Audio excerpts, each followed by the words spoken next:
spotlights shine them bright. Gonna have a brand new show tonight with glitz and glam on the marquee. Perhaps a Tony nominee. Stars beam brightly, see them glow. Sell out nightly, SRO. It's time to applaud the Broadway Beat. Stars beam brightly, see them glow in the footlights of a show. Life is sweet on the world's most famous street. Tickets, please. Take a seat Cue the band. and tap your feet to the rhythm of the Broadway Beat. The Broadway Beat. Broadway Beat. Hello, I'm Richard Ridge, and welcome to Broadway Beat, our behind-the-scenes look at the very best of what the New York theater has to offer. And this week we've got a great show in store for you. We'll drop by the Ambassador Theater and chat with television star John Schneider, who has returned to Broadway, stepping into the role of slick-talking lawyer Billy Flynn in the hit revival of the John Kander and Fred Ebb musical Chicago. We'll also take you to the opening night celebration of David Mamet's new comedy, November, which stars Tony Award winner Nathan Lane at the Ethel Barrymore Theater. But we start things off at the first day of rehearsal for the new all-African-American production of the Pulitzer Prize-winning Tennessee Williams play, Cat on a Hot Tin Roof, which is getting ready to open on March 6th at the Broadhurst Theater. It's being directed by Emmy Award winner Debbie Allen and stars Tony Award winners James Earl Jones as Big Daddy, Felicia Rashad as Big Mama, and Anika Noni Rose as Maggie. And making his Broadway debut as Brick is film star Terrence Howard.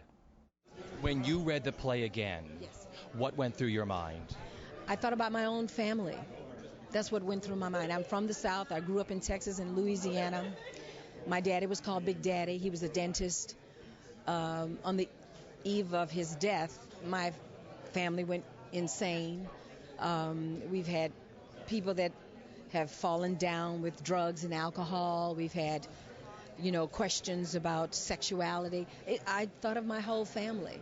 So this story is riveting, but in many ways it makes me think of my own personal family. So I have a very personal end to all of the characters.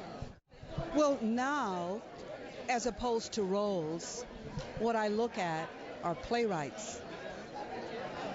I really, since working with August Wilson's Gem of the Ocean and having the living master in the room, I have become more sensitive to playwrights, to what they're communicating, and what it is they're saying. And my interest is heightened now in working with different plays because of who wrote them. So it's the playwrights that attract me. And then when I look back, I say, well, yeah, but you were doing that all along. I guess I was. I just didn't think of it that way. Well, what attracted me to the role of Brick and Cat on a Hot Tin Roof was, one, because of Tennessee Williams' notorious rumor that he didn't like black people, so to speak. So to do his work better than anyone else has ever tried to do his work, and that's what's so significant about a black cast doing a work that people say that you can't do, because we're going to try 10 times harder, because there's so much more involved. And to be part of an historic movement, that means a lot. That means a lot. And to have everyone show up, when you have a full black cast in film, you rarely get this type of media attention. But to have a full black cast on Broadway and to have the entire media interested, the turnout to be to such an extent, you're like, wait a minute, I think I'm in the right place. A celestial gathering, if you have. It's a beginning. It's another beginning. It's a new beginning. I think that I have been very lucky and very blessed with the projects that have come my way. And I don't do things if I'm not very excited about them, if I don't feel like there's something that's going to stretch me, that's going to allow me to move in a different direction. I try to do something different each time. So something like this, it's me stepping into another part of myself. And hopefully New York will be open to receiving it. Well, I think we will be, and you're going to be saying some of the finest words ever written by this man. Absolutely. The man can write a story. It's beautiful. It's like music. It's absolutely like music, and if we all hit the right key, it'll be a beautiful, beautiful song.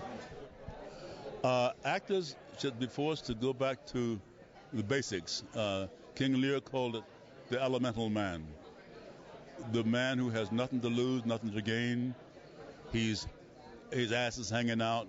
He is in poverty, of all kinds, and he has to survive as an animal, but still with the spirit of a man, and the wisdom of a man, and the poetry of a man, but survive on the animal level, and that's Big Daddy.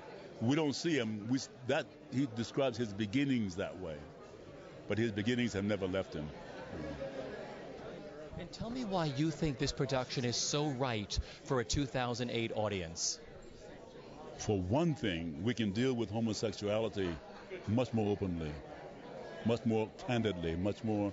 I think Tennessee wrote it because it is ultimately not about being gay. It's about helping somebody you love who is gay. How do you do that without betraying yourself, without betraying your so-called values? Brick has to learn that. Let me just say this about the theater. This is why I love it so much. Theater is our original discipline. Theater is about discipline. Theater is about the discipline of having your entire instrument available in every moment.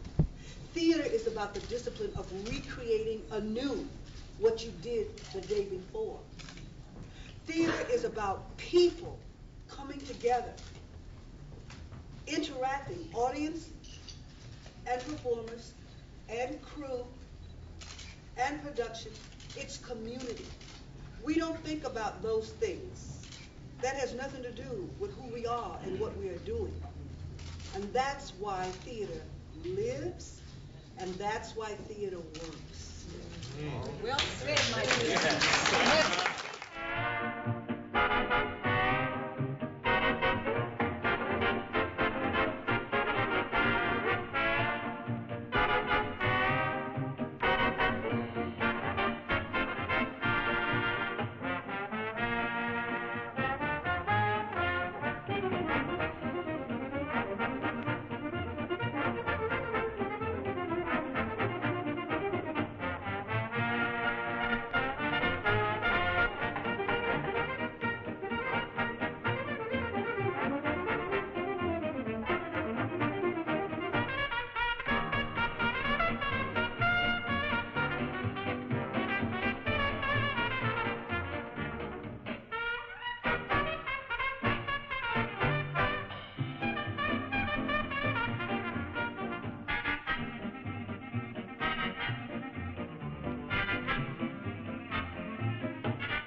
Tony Award-winning funny man Nathan Lane has returned to Broadway in David Mamet's new comedy November, which has just opened at the Ethel Barrymore Theater. Under the direction of Joe Mantello, Lane plays Charles Smith, the sitting President of the United States who's getting ready to be voted out of office. Joining Lane in Mamet's hilarious new farce is Dylan Baker as the president's right-hand man Archie Brown, Laurie Metcalf as speechwriter Clarice Bernstein, Ethan Phillips as the representative of the National Association of Turkey Byproducts Manufacturers, and Michael Nichols as Dwight Grackle. You see the polls? What happened to Never Say Die? I saw the polls. You saw the polls. How bad can my numbers be? You broke the machine. Can these numbers be right? These numbers can't be right. They're right. Well, then the hell with the polls. Must we let our lives be ruled by numbers? Dewey defeats Truman. Not this time. Why? Why? We won the first time, Archie. 4 scant years. Why have they turned against me now? Because you fucked up everything you've touched. I feel fantastic. I feel like the state of the nation is good. Nathan Lane is in control, and believe me, the people are happy.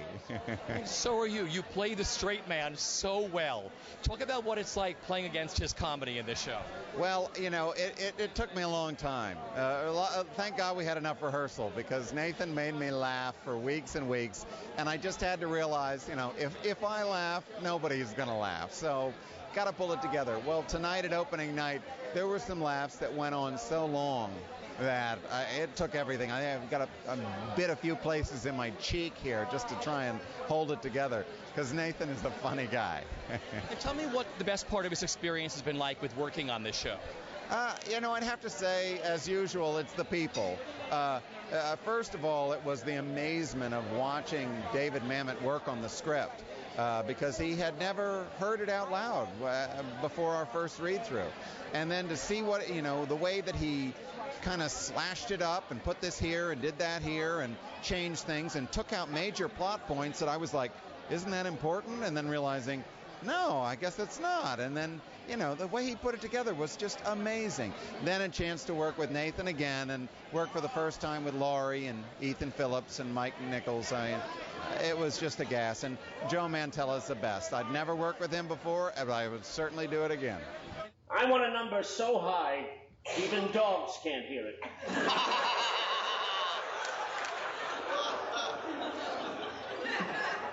Are you cogitating? I am. And where have your deliberations led you?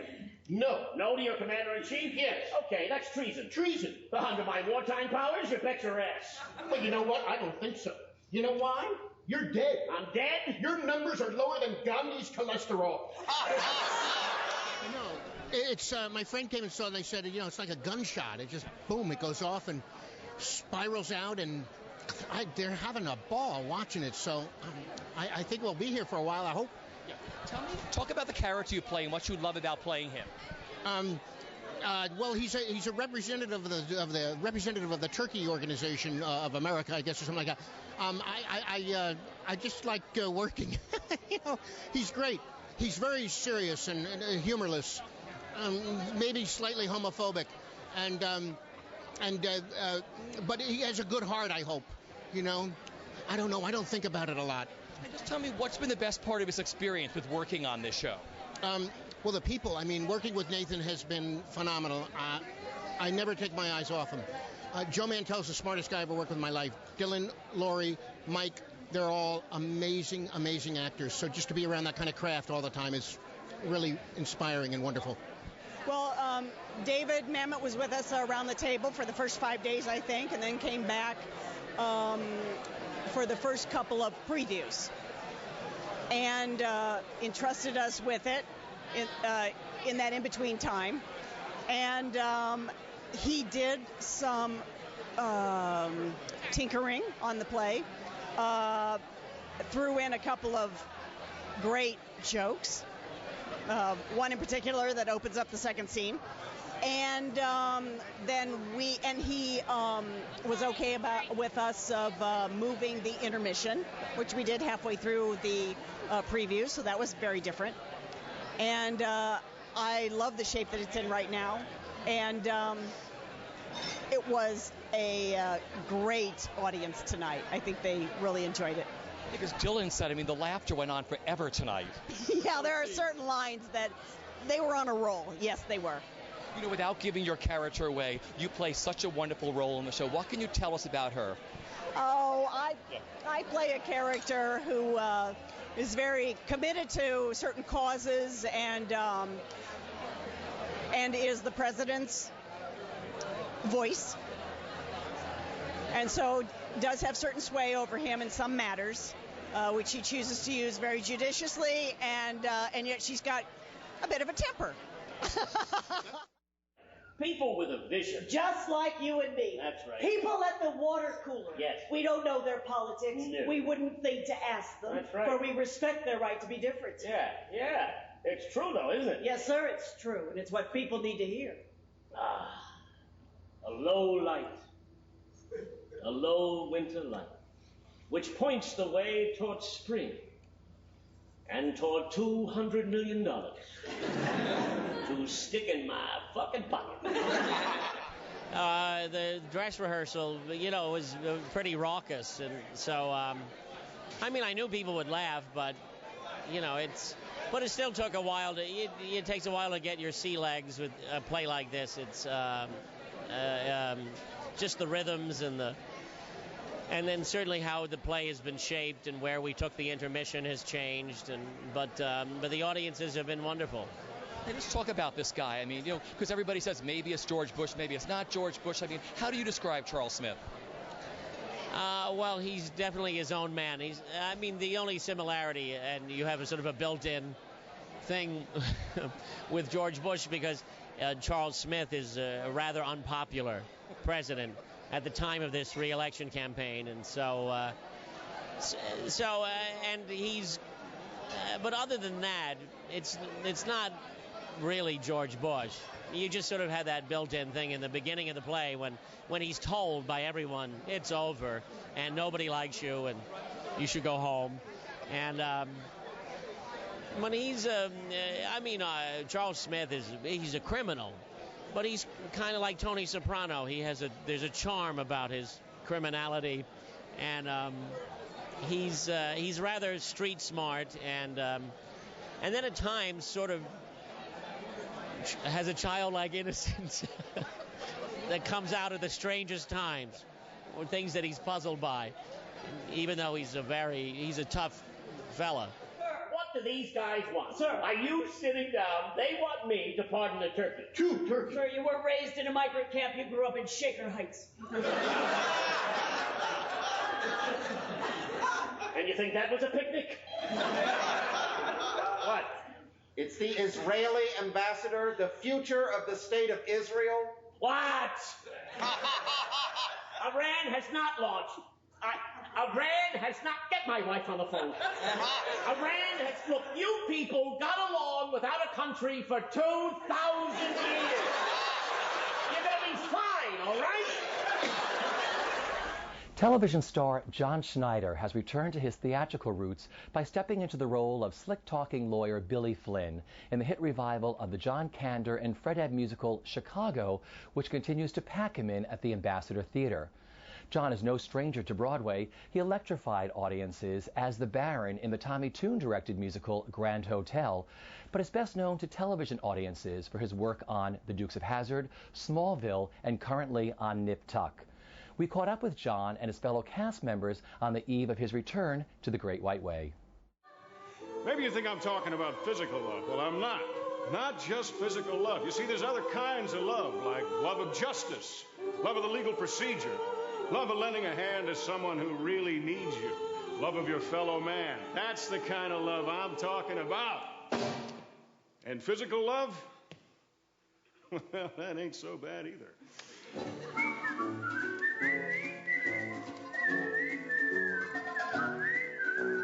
It may sound odd, all I care about is love. That's what I'm here for.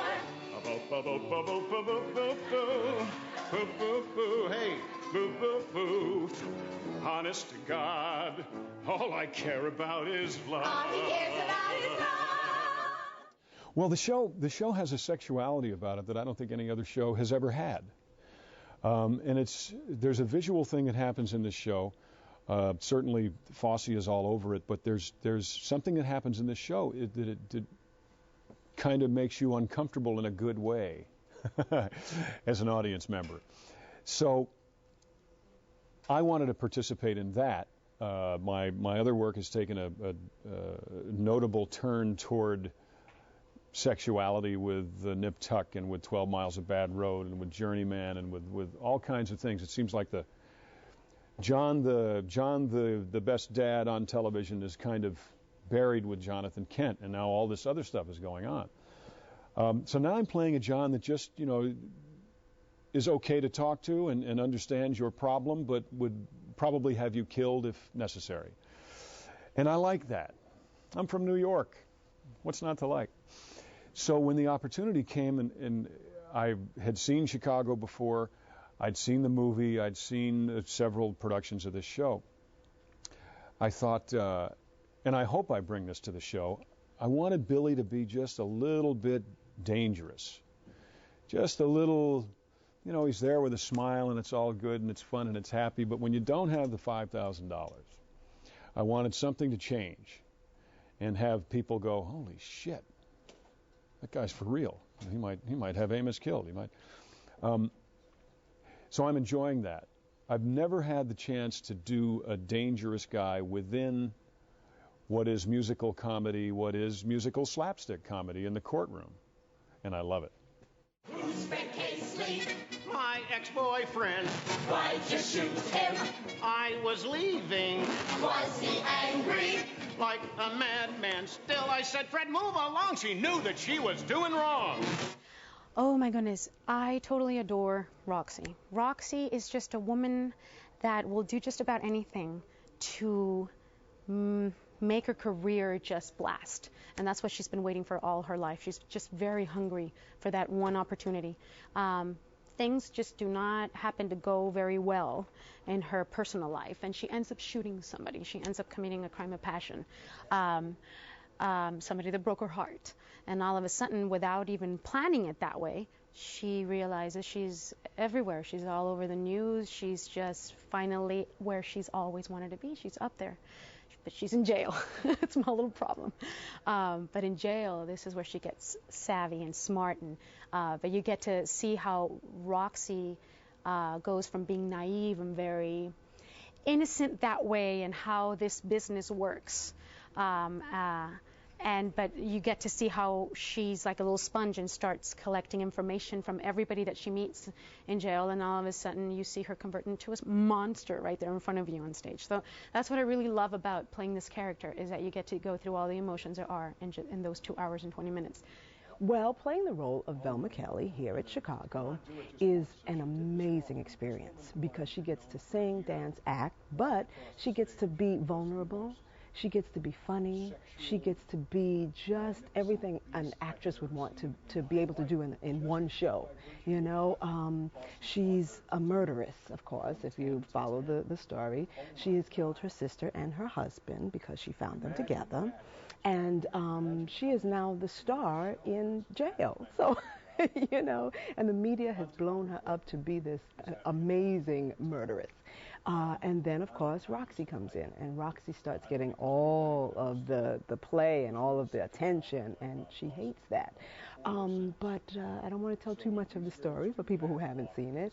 But it's an amazing journey, and it's a lot of fun, and it still relates to a lot of things that are going on now with the sensationalism of different stars and what they go through and how the press manipulates everything, and you know. So it's still an amazing show. When Velma takes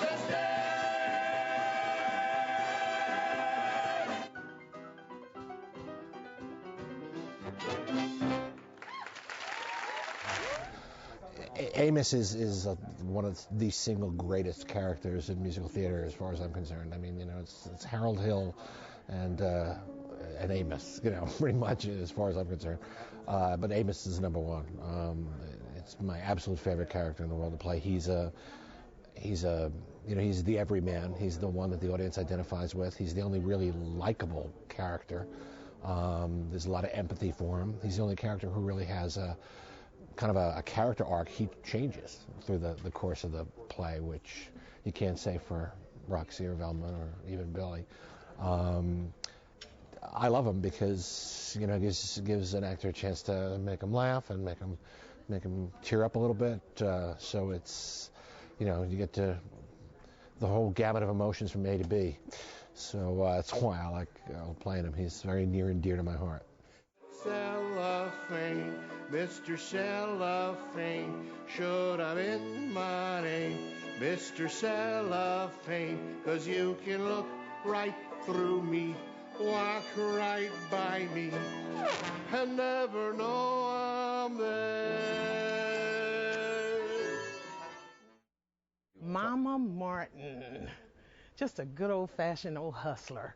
I love the character Mama Martin because she basically runs the entire prison. And what Mama says goes. And when you're good to Mama, just the song says, Mama's good to you, and it's very true. She'll do anything for a buck. and she will get you anything you want for $1. And everybody's good to Mama because they need her for everything in prison. You can't get anything in prison without Mama. Nothing. Mama Morton is the key to everything. So what's one conclusion I can bring this number to? When you're good, yeah, you like that, don't you, baby? To Mama, Mama's good to you.